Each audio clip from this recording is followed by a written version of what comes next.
Lucas 9, 51 a 62.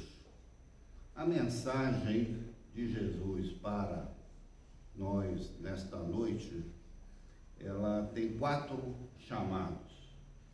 É um trecho longo, muito rico, muito importante do Evangelho de Lucas.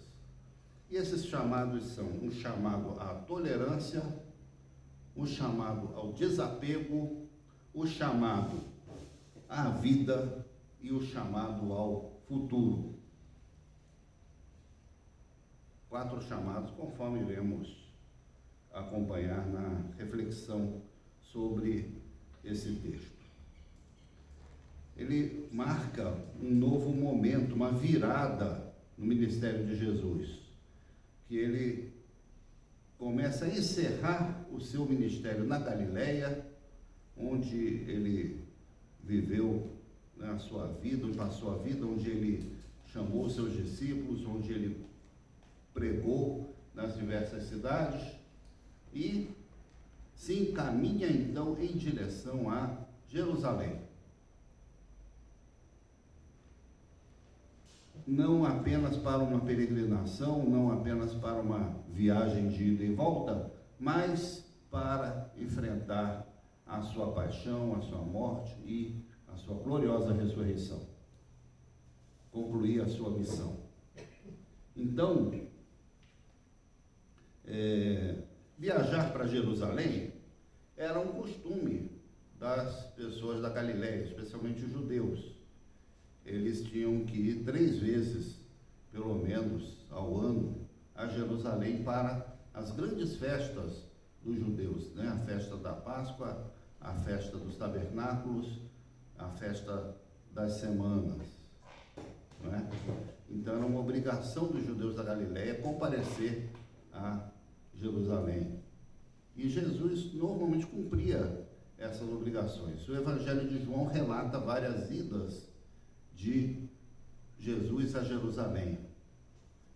O Evangelho de Lucas só fala dessa ida definitiva. Mas o fato é que para fazer o caminho mais curto da Galileia para Jerusalém, era necessário passar pelo território de Samaria,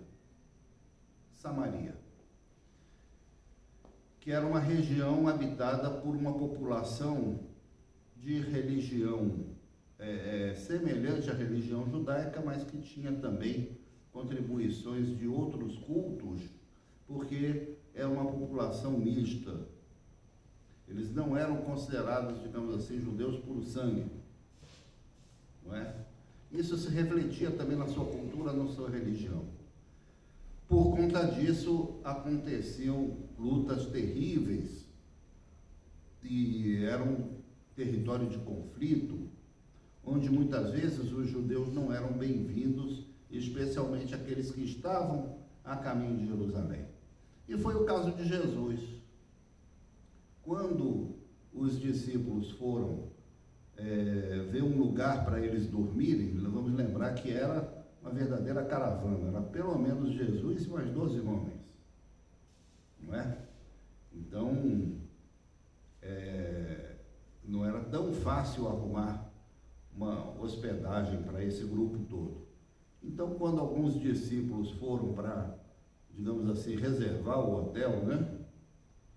Fazer a reserva, eles disseram, não, mas aqui nós não recebemos gente que está indo para Jerusalém. Isso causou um transtorno, um aborrecimento, um mal-estar muito grande entre os discípulos, não é? Mas o recado era muito claro, disseram, não apareçam por aqui, vocês não são bem-vindos. Tiago e João, que eram daqueles discípulos da liderança mais próximos de Jesus, ficaram absolutamente indignados com essa resposta. Acharam aquilo uma grande falta de respeito com Jesus. Então eles procuraram Jesus e pediram a ele permissão para eles fazerem uma oração a Deus para que chovesse fogo do céu naquela cidade onde eles queriam pousar e não foram recebidos. Fogo do céu, queimar tudo. Mas vejam que coisa interessante. Dias antes disso acontecer, tinha uma criança doente, um menino atormentado lá por espíritos imundos, e chamaram os discípulos de Jesus para curar aquela criança. E eles não conseguiram curar. Fizeram oração, fizeram todos os rituais que eles conheciam. Não conseguiram curar a criança. Tiveram que chamar Jesus para ele, pessoalmente, dar conta daquele caso. Aí sim, a criança foi curada. Então, a fé que os discípulos de Jesus tinham, parece que não estava suficiente para resolver todas as situações que apareciam. Com certeza eles devem ter ficado muito perturbados com isso.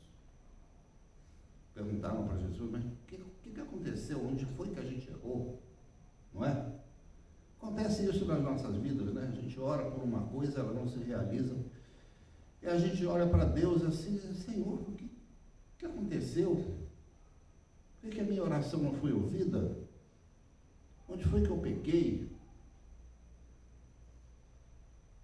Mas, aqui, nessa situação, onde eles se sentiram pessoalmente ofendidos, aí sobrou fé para, então, fazer uma oração a Deus para causar o mal para aqueles que pensavam diferente, para aqueles que se opuseram, para aqueles que se apresentaram como inimigos. Não é? Então, quando se a fé dos discípulos não era tão poderosa para trazer cura, para trazer bênção, para trazer saúde, ela parecia ser extremamente eficaz, extremamente suficiente para que Deus os atendesse numa demanda que tinha a ver com a sua dignidade pessoal, com o seu ego ferido. Isso nos chama a uma reflexão, né? Quantas vezes será que nós não agimos da mesma forma? Será que muitas vezes a nossa fé é controlada pelo nosso fígado? Porque quando a gente fica indignado com alguma coisa, a gente, se dispõe muitas vezes a orar a Deus para vingar o nosso transtorno, o nosso aborrecimento, o nosso prejuízo, etc. Mas quando muitas vezes para atender uma necessidade, para curar uma pessoa, para atender um clamor justo de outra pessoa que não é tão próxima de nós esquecemos, deixamos para lá, não somos tão atentos assim a esse clamor. Não é? Acontecia isso então com os discípulos também, né? E isso acontece nas igrejas também, não só na nossa vida pessoal, né? Quantas vezes a gente não vê lideranças evangélicas ou de outros grupos cristãos se pronunciando em defesa da fé, em defesa de Jesus, porque se sentiam ofendidas por uma matéria que saiu nas redes sociais ou no jornal, então, criticando, por exemplo, uma liderança, um pastor assim de maior projeção, não é? Uma determinada igreja, não é? Então levantam-se vozes, não é? Amaldiçoando aqueles que fizeram essas críticas, e às vezes críticas procedentes, críticas justas, né? dizendo que isso aí desagradou a Deus, desagradou a Jesus. Na realidade, desagradou a pessoa, desagradou a instituição pela sua conduta, né? Mas coloca-se Jesus no meio da cristofobia, não é? Então,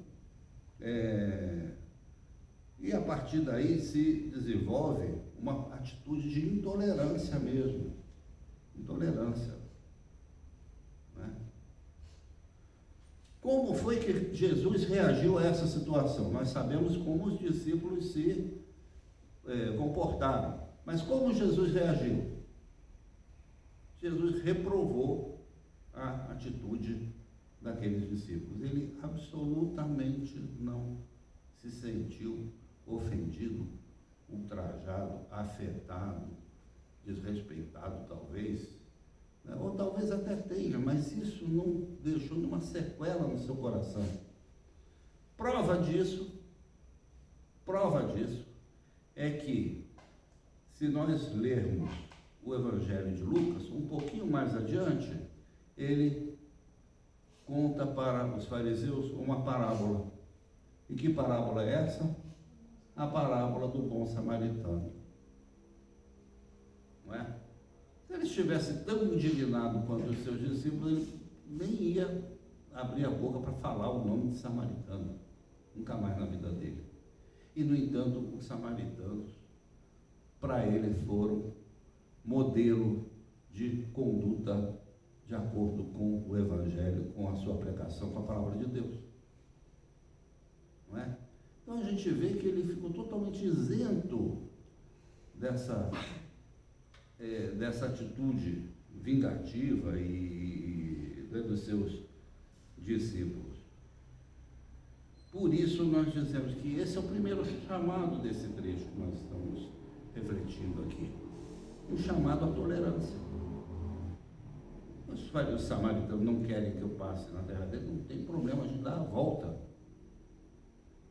Eles vão perder a minha presença. Eles vão deixar de ouvir a minha palavra. Eles vão deixar de ser curados. Eles vão deixar de ser abençoados. Havia uma cultura de inimizade entre os povos e isso afetou essa relação com Jesus também. Havia intolerância de parte a parte, não é? Mas Jesus não quis pagar a intolerância com intolerância. Acho que essa é a primeira lição que nós temos dessa palavra de hoje do Evangelho. Jesus então segue a caminho de Jerusalém. E nesse caminho ele se encontra com pessoas e chama mais discípulos. Isso é interessante. Ele já tinha os 12, que eram do seu círculo mais próximo, mas ele chama mais discípulos, ele troca informações, ele interage com as pessoas no caminho. E o primeiro que é mencionado aqui é um admirador, é um fã de Jesus. É alguém que chega para Jesus e diz assim: Senhor, eu vou te seguir por onde você for. Estou aqui para o que der e vier. Coisa maravilhosa, né? Jesus estava procurando uma pessoa assim, com certeza. Mas Jesus não se deixa levar pelo entusiasmo desse, provavelmente um homem que foi falar com ele. Né? Ele disse: olha, que bom que você está com esse entusiasmo, que bom que você me admira, não é? Mas o fato é que Jesus não estava procurando admiradores. Eu já falei, né, que Jesus não procura seguidores. Basta ver os seguidores de redes sociais, né? Então, tem lá um perfil, sai alguma coisa lá no seu nome, sai alguma coisa que você falou que não agradou, que deu uma notícia desfavorável para o número de seguidores, já cai pela metade, né? Seguidor não... Você não pode confiar muito em seguidor, não. Por isso que Jesus não procura seguidores. Por isso Jesus procura discípulos. Discípulo é outra coisa. E ele recebeu muito bem o que o moço falou, mas ele disse o seguinte: olha, daqui eu estou indo para a cruz. Eu não estou indo para uma grande vitória revolucionária, militar, popular, que vai me colocar ali no trono em Jerusalém. Primeira coisa, então, você precisa saber disso. E eu não tenho lugar certo aqui para passar a noite. As raposas têm seus lugares para se esconder, as aves têm os seus ninhos, mas o Filho do Homem não tem lugar certo para descansar a cabeça. Não pensa que vai ser o hotel 5 estrelas onde a gente estiver. Não pensa que vai ser o tempo todo confortável. Pode ser. Jesus foi recebido por pessoas muito ricas, participou de grandes jantares. Aconteceu. Mas não é essa a regra do reino de Deus. Então, ele aqui não diz que Jesus reprovou o candidato a discípulo, não diz que mandou ele embora, nem diz que a pessoa foi embora. Mas Jesus colocou com muita clareza esse desafio, né? Que o discípulo de Jesus não podia contar com uma vida confortável. E isso aqui, vamos lembrar sempre, o Evangelho de Lucas foi escrito para uma comunidade da igreja primitiva que era uma comunidade perseguida e que sabia bem dessa realidade. Porque muita gente tinha sido expulsa da sua casa, tinha ido morar com outros irmãos e irmãs, tinha que se virar em comunidades, em outros lugares que não eram o seu lar, por conta da sua fé. Eram comunidades perseguidas, clandestinas, não é? Então, quando Jesus lembra a esse homem essa condição, os leitores do Evangelho de Lucas sabiam muito bem o que ela queria dizer, porque viviam isso na sua experiência. Então, o chamado de Jesus aqui, para essa pessoa, é o chamado ao desapego. O desapego. Esteja pronto para abrir mão da sua casa, do seu conforto, das suas posses, do seu estilo de vida. Se você quer realmente vivenciar uma experiência de discipulado de Jesus Cristo até as últimas consequências. Chamado ao desapego.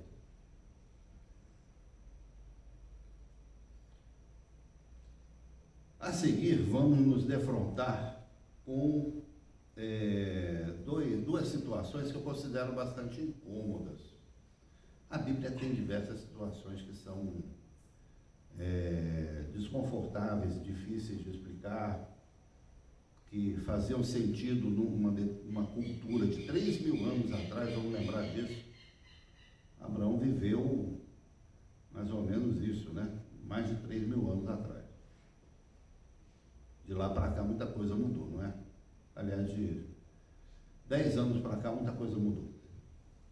Quanto mais 3.000. Então, no Antigo Testamento, né, a gente vê verdadeiros massacres, chacinas acontecendo, tal, tudo isso ao longo da história da salvação.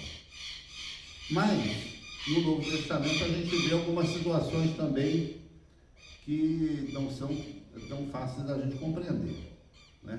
E na própria pregação de Jesus Cristo, elas aparecem, como aqui, por exemplo, não é? Então, ele foi procurado, né, por algumas pessoas, mas ele chamou pessoas também para serem seus discípulos. Ele ia no caminho, parava em algum lugar, encontrava pessoas, conhecia gente, e alguns ele chamou. E ele, com certeza, ele viu naquela pessoa um perfil, um plano de Deus para aquela vida. Mas, assim, um deles pede um adiamento. Ele disse: olha, eu posso seguir o Senhor, mas eu preciso primeiro sepultar o meu pai. Sepultar o meu pai. O que isso queria dizer? Não queria dizer que o pai dele tinha falecido e estava lá no velório e que naquele dia ou no dia seguinte ia ter o sepultamento. Não era isso. Aqui nós vemos um homem que provavelmente tem um pai mais idoso, talvez, mais dependente, não é? E ele, como filho, queria então acompanhar os últimos anos de vida do seu pai, e quando ele então falecesse, aí ele ia se sentir liberado, autorizado para então tomar uma decisão de seguir a Jesus. Só que Jesus estava a caminho da cruz. Isso ia acontecer dentro de semanas, no máximo de meses. Não ia dar tempo de ele esperar o pai dele falecer e para então seguir a Jesus. Quando fosse procurar Jesus, ele já não ia encontrar mais, não é?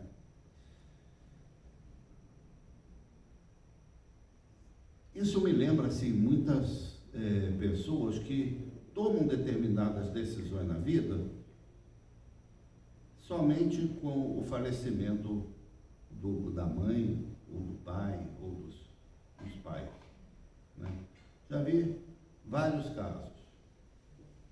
casos inclusive de assumir uma orientação sexual homoafetiva. Pessoa só casado, tal, tomou a decisão de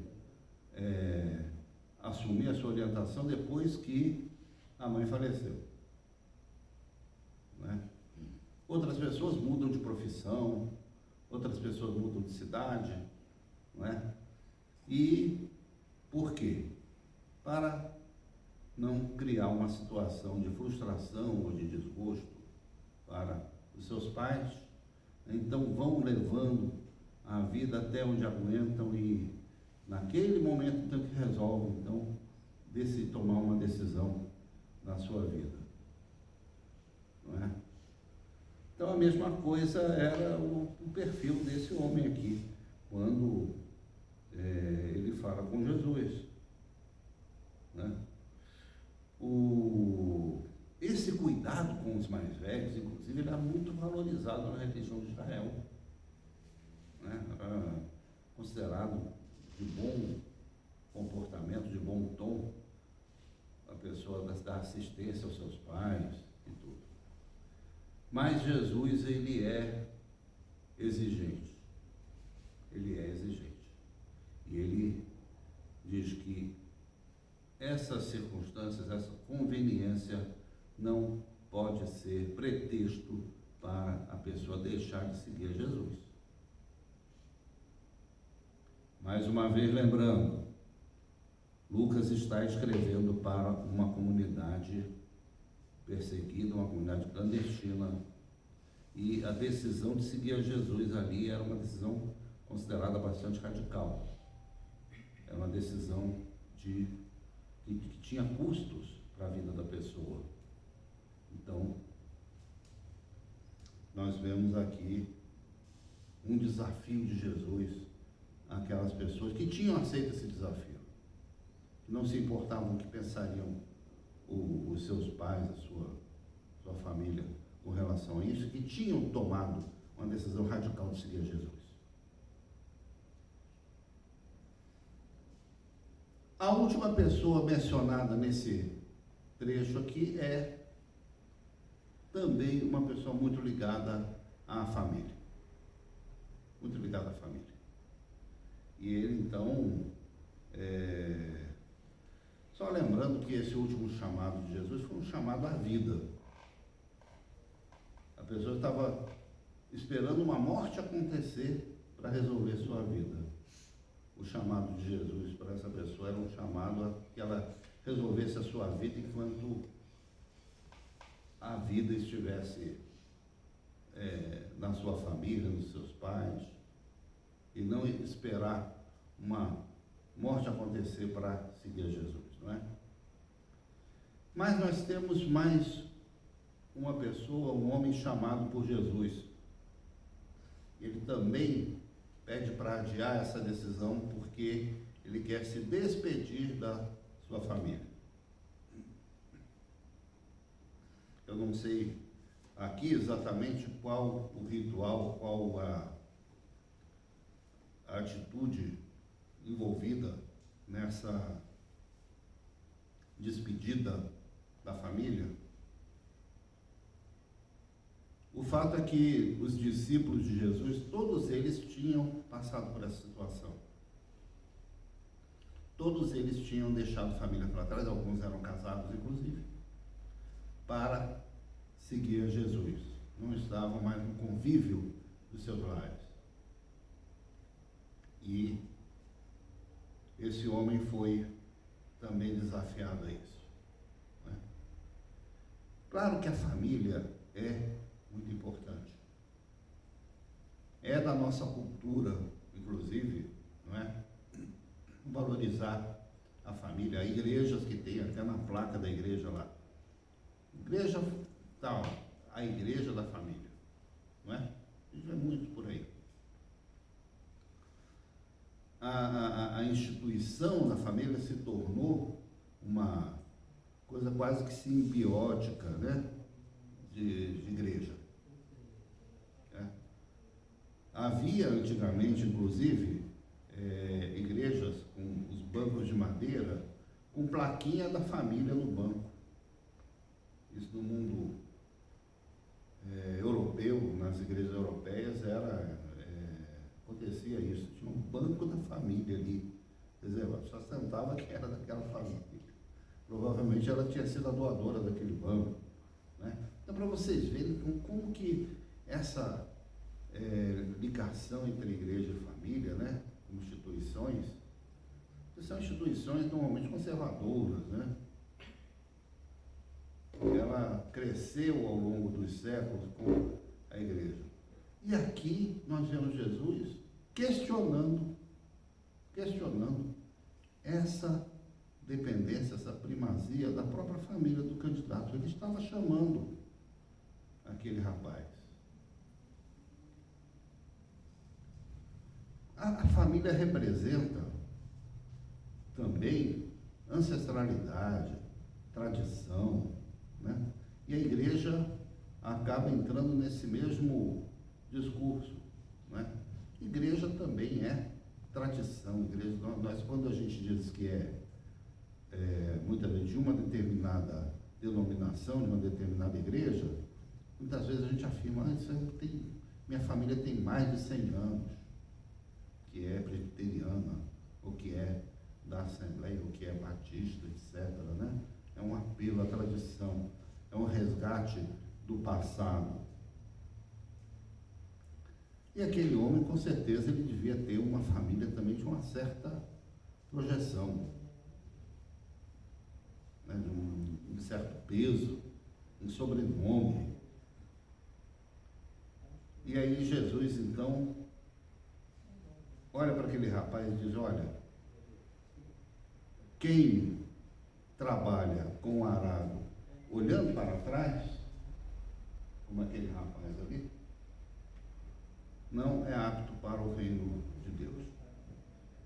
Porque o trabalho com o arado no campo, seja um junta de boi, seja mecanizado, com tecnologia mais avançada, é sempre um trabalho voltado para o futuro. Quando a máquina, o arado passa no campo, é porque ali, naqueles sulcos, vão ser, então, jogadas sementes, e ali vai crescer, então, uma plantação, e essa plantação, então, vai dar frutos daqui a alguns meses, daqui a algum tempo, dentro do ciclo de cada cultura. Então, arar a terra significa, ela não é um fim em si mesmo. Arar a terra significa projetar uma grande colheita, que vai envolver vários passos, e o arado aqui é o primeiro deles. Então, quem trabalha com o arado, trabalha olhando para frente, olhando fisicamente para frente, e olhando também para o que vai acontecer nos próximos meses, nas próximas estações, quando vier a colheita. O chamado de Jesus é também um chamado para o futuro. Por mais apego, por mais valorização, por mais orgulho que nós tenhamos do nosso sobrenome, da nossa denominação, da nossa tradição, da nossa história, tudo isso é muito bonito, e Jesus reconhecia o valor dessas coisas. Jesus conhecia a história da salvação, a história do povo de Deus, jamais negou essas condições, sabia o contexto histórico em que ele estava atuando, mas ele estava pensando à frente, e não simplesmente reproduzir aquilo que as famílias e o Estado, né, da Judeia era governado por famílias poderosas, famílias sacerdotais. Não era nisso que ele estava centrando a sua pregação, o seu ministério. Não é? Por isso, o fato é que muita gente, né, segue a Jesus olhando para o passado. Na nossa vida também, né, muitas vezes a gente tem um saudosismo, né? Nossa, como nossa igreja era boa, né? Como era cheia. As festas que já fizemos aqui, os jantares, né? Tudo isso são boas recordações que a gente tem. Mas nós somos chamados a olhar para o futuro. Porque esse é o chamado de Jesus Cristo. Que Deus nos ajude a empurrar o arado sem olhar para trás, a preparar a nossa terra e realizar uma grande semeadura. Para isso precisamos estar dispostos a seguir esse chamado de Jesus, que é um chamado à tolerância, um chamado ao desapego, um chamado à vida e um chamado ao futuro. Deus confirme essa mensagem no coração de cada uma e de cada um, em nome de Jesus. Amém? Pensando, né, no nosso futuro, temos aqui o compromisso também